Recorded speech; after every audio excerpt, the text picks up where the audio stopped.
On a cold January night in 1931, in the industrial heart of Liverpool, England, a bizarre and brutal crime sent shockwaves through the city.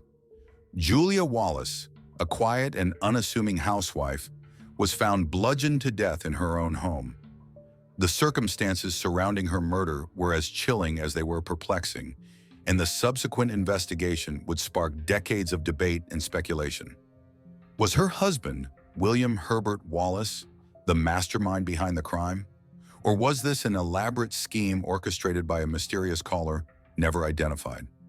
This is the haunting tale of the murder of Julia Wallace, a case that remains one of Britain's greatest unsolved mysteries. The call that set the stage. The story begins on the evening of January 19, 1931. William Wallace, a 52-year-old insurance agent, was attending a chess club meeting at the Liverpool Central Chess Club, as he often did. During the meeting, the club's secretary informed him that he had received a phone message from a Mr. Qualtrough. The message requested that William visit an address at 25 Menlove Gardens East the following evening to discuss a potential insurance policy. The call struck William as odd but not alarming. He noted the details and decided to follow up the next day. However, when January 20th arrived, William's journey to Menlove Gardens proved futile. The address didn't exist. Bewildered and frustrated, he eventually gave up and returned home. What he discovered there would change his life forever. A grisly discovery. Upon arriving at his modest home on Wolverton Street, William found the front door locked. After multiple attempts to gain entry, he eventually managed to get inside with the help of a neighbor.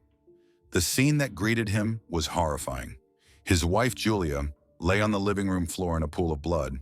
She had been savagely beaten to death with what appeared to be a blunt instrument.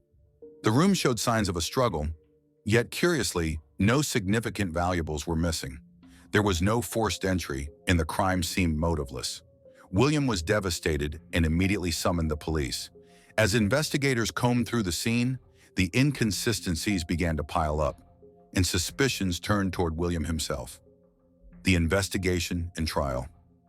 The police's case against William Wallace hinged on several key factors. First, his alibi, the journey to Menlove Gardens East, seemed almost too convenient.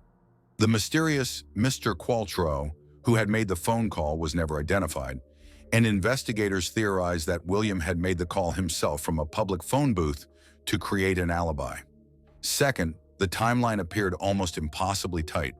For William to have committed the murder and staged his alibi, he would have had to carry out the crime in a remarkably short window of time. Neighbors reported hearing suspicious noises around 8 p.m., and William's return home was noted at around 8:45 p.m. Could he have orchestrated such a heinous act so swiftly? Despite the circumstantial nature of the evidence, William was arrested and charged with Julia's murder. His trial began in April 1931 and captivated the nation. The prosecution painted William as a cold and calculating killer who meticulously planned the crime. Meanwhile, the defense argued that the case against him was purely speculative and that the mysterious Mr. Qualtrough pointed to another perpetrator. The verdict and appeal. In an unexpected twist, William Wallace was found guilty and sentenced to death by hanging. However, his conviction was short-lived. On appeal, the Court of Criminal Appeal overturned the verdict, citing insufficient evidence. William was released, becoming one of the rare individuals in British legal history to have a murder conviction overturned on appeal. Although he regained his freedom, William's life was never the same. He faced public suspicion and ostracism until his death in 1933, just 2 years after Julia's murder. Theories and unanswered questions. The case of Julia Wallace's murder remains unsolved to this day, and theories abound. Some believe that William was indeed the killer and that his alibi was a masterstroke of deception.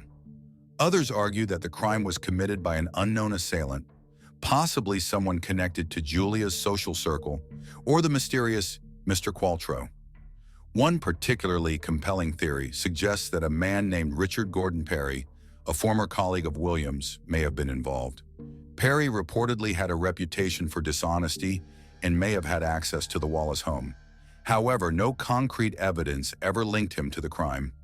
Legacy and cultural impact. The murder of Julia Wallace has become a cornerstone of British true crime lore. It has been the subject of books, documentaries, and even fictionalized accounts.